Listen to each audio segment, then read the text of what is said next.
Are you ready for a story, Tilly? Once upon a time, there was a beautiful place in the countryside where some very special animals lived.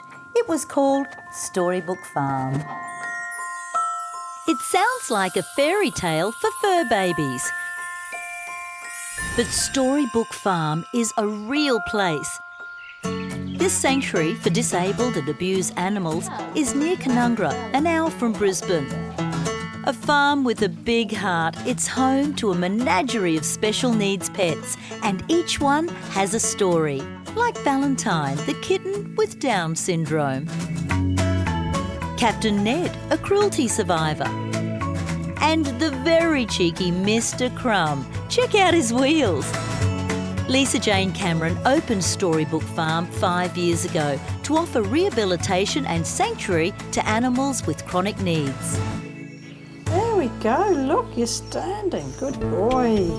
Dougal the Dash Hound came all the way from Darwin for therapy. And this little one is a new arrival. So this is the latest resident here at the farm. Yes, it is. Who is this? This is Cassandra Lavender, the flower pot fowl. So, a guinea fowl, is it? She's a 3.5-month-old guinea fowl. She was born with a leg deformity, so she can't walk.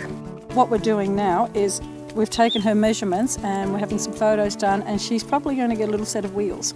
Are you serious? Serious. So she'll be able to walk around like any other guinea fowl? And do her thing. But right now, the reason she's in a flower pot is when they rest, she falls over and flaps and she doesn't get any rest. LJ, how did you get into being a mother of all these babies? With our dog, Mr. Waddles, and he had what's now known as IVDD, invertebral disc disease. It's where part of the disc blows and they're paralysed. It was during that time, looking for information, what to do, how to get help, that we found Australia had nothing. There was nothing for disabled animals in particular. And that's when we rehabilitated Mr. Waddles. It took a few months, but he's walking again now in his own way. And it's grown from there. The next person heard what we did, could we help them? The vets rang us and said, could you help that one? And then the blind pony turned up, then the dogs in wheels turned up, and then the guinea fowl turned up. LJ works closely with vet surgeons to tailor treatment programs. Hello, babies. No spitting at each other. Some animals live here full-time. Others stay with foster families and come for therapy. Either way, there's always work to do. Well, you must be known as Dr. Doolittle. Yes, I don't actually like that because A, he was a man, and B, I do a lot.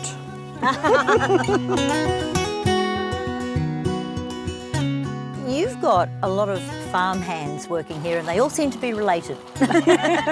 My main two are my daughter Alexandra and my son Jonah, and I couldn't do it without them. Jonah, tell us a little bit about Ernie here. So Ernie was he neglected from his mother, and you took care of him for a while? Yep. He's a bit of a troublemaker. He likes to jump on people's cars. And who have you got here, Alex? I've got Ned, but we call him Captain Ned. Ned's one of our oldest residences and one of our first. He's been here, he's basically raised me and my brothers.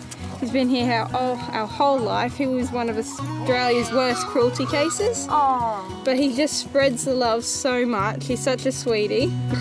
You young people are wonderful. You're doing a great job here, and I bet you Ned and Ernie love you too. Thank you very much. We learned all of this from Mum. Oh. Storybook Farm welcomes small group visits by appointment. It survives on donations and fundraising. But LJ needs more foster families and a bigger farm to care for her brood of special animals. And they all lived happily ever after. The end. Oh, you liked that, didn't you? Yes, you did.